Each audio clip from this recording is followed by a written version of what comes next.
A brief word on highlighting. Highlighting is a powerful tool, but it's also very easy to do incorrectly.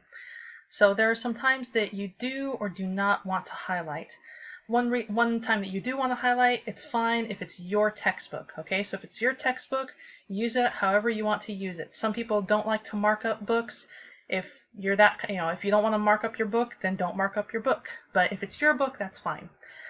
Do not highlight library books or anything else that is basically not yours, okay? If that's the case, make notes on sticky, like sticky notes, so post-it notes, things like that. Record main points and make a note of the page number in your notes. Some things that you do want to highlight, those would be things like key points, important names, important dates, new terms, okay? Something that some people like to do is use different colors for main ideas versus definitions versus examples. If you are one of these types of people, that is great, that's fine. Other people would find that very overwhelming. So I have a classmate that, she was always very organized and I loved watching her. She had all her stuff laid out, like everything perfectly lined up and with all her color coordinated everything. It was just a masterpiece to behold. Whereas I'm very not that way. So if you just want to use one color highlighter for everything, that's fine. Or if you don't even want to highlight, that's fine. But some people like to color code. One thing that you do want to be careful of is don't highlight too fast. Okay, a lot of people make the very easy mistake of highlighting as they're reading.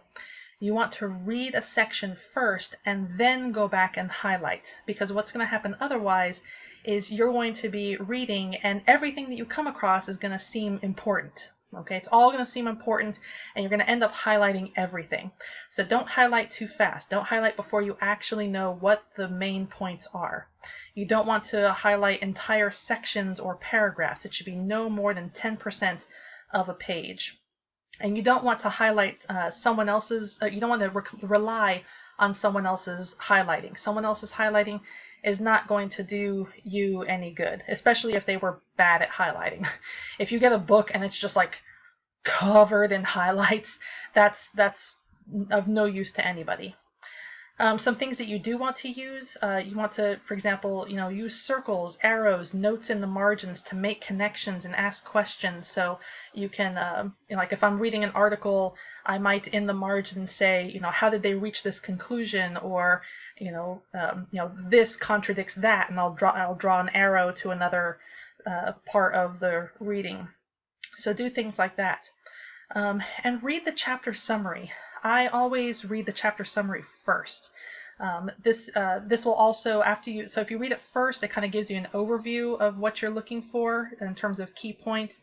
And then you go through, you read each of the sections, go back through each section, make notes and highlights on main ideas and important stuff in those sections. And then at the end, reread the chapter summary. And so that way, it'll give you a kind of a heads up if you missed any key points. Okay, if you're like, wait, I don't remember reading about that, or I didn't think of that as a main thing, but it's here in the summary, so obviously it's more important than I thought it was. So let me go back and reread that information. And again, you don't want to highlight more than 10% of your page. So here are some examples of how to do it right. So you've got you've got this bracket around this paragraph, and you've made like a little note here. You've highlighted some of the key terms and ideas. You've circled some things. You've underlined some things. Again, more notes in the margins. Here's a question over here. This person right here, they've highlighted at least half of the page. Okay, so and they're highlighting entire sentences. You don't want to do that, because what's going to happen is when you go back to look at your notes, well, you may as well just reread the entire thing. Okay, the whole thing is essentially highlighted, so it defeats the purpose of highlighting. Let me give you an idea of what an appropriate amount would be. It's always a lot less than you think it's going to be. So let's say you read this paragraph on the impact of Title IX. Okay, you've got a few paragraphs in here. when you're done highlighting, it might actually just look like this, okay? There's not much, because you're only highlighting the very main ideas. It's just kind of keywords. It's almost like a Google search. You know, most of the time we don't type full sentences into Google. We just type the keywords and just stick it in there and hope that Google knows what we're talking about. So with Title IX, some basic ideas behind Title IX is that gender is protected by federal law. If you receive federal funds, you can't discriminate on the basis of sex. This was especially important with regard to interscholastic sports. And another major thing that it did is it made it so that no girl can be kept out of any program, class, or extracurricular activity because of bearing a child. Okay, so, and all the rest of this is details. Okay, there's details and examples, but the main points, those key words, those are the ones that we've highlighted. Okay, and notice that even here, even with this long highlight, I haven't highlighted the entire section. Okay, you know, although schools can still offer voluntary classes for pregnant and parenting teens, no girl can be kept out of any program, class, or extracurricular activity because of bearing a child. Okay, so I don't have to highlight the first part of that sentence. The important thing is they can't be kept out of any program, class, or extracurricular activity because of bearing a child. Okay, so again, if you're highlighting while you're going, everything's going to sound important, and you're going to end up highlighting most of this whole thing. So read the whole thing first. Pause and think to yourself, what's like the main thing that you're trying to get out of this? What are the important parts? And then go back and just highlight the key bits that really emphasize those important parts. Okay? And then finally, when it comes to reading, when it comes to active reading and establishing good reading habits, you want to build these habits over time. This is something that we're really doing over the entire course of the semester, is finding a habit that we want to establish and working on it. So we might have talked about, we've talked about triggers, routines, and rewards. And triggers can be the circumstances that you've kind of set up for yourself. So one thing when you're studying, a good study habit is to always have a particular place and time that you do your reading and your studying. And over time, initially it's going to feel weird. It's not going to feel, it's not going to feel natural. But over time of doing this, as you build that habit, what's going to happen is when it comes to a particular time and you go to that particular place, it just feels natural to study and read. It's like this is what we do right now. It's a habit. You do it. Eventually you will do it without thinking about it. It just seems like the thing to do. So over time of doing this, that time and space will be your trigger for your mind to get into this study mindset.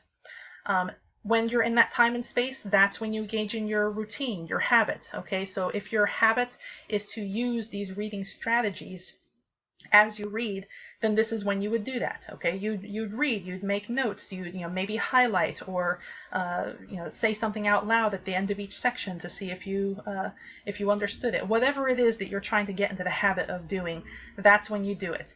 And then once you've done that, then you get your rewards. Like, okay, now I can socialize, now I can have lunch, or whatever it is that you're looking for. Okay, this doesn't mean like, okay, I read a chapter and now I'm going to buy a new pair of shoes. You're going to go broke. Okay, don't do that.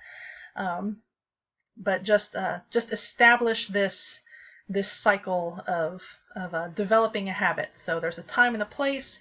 You do the thing that you're supposed to do, and then you do the thing that you are looking forward to doing as a result. Over time, it will get easier.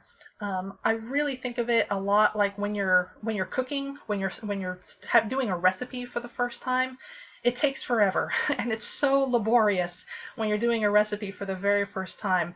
Everything you're like, you have to look at the cookbook over and over again. Was that the amount? Is this the amount?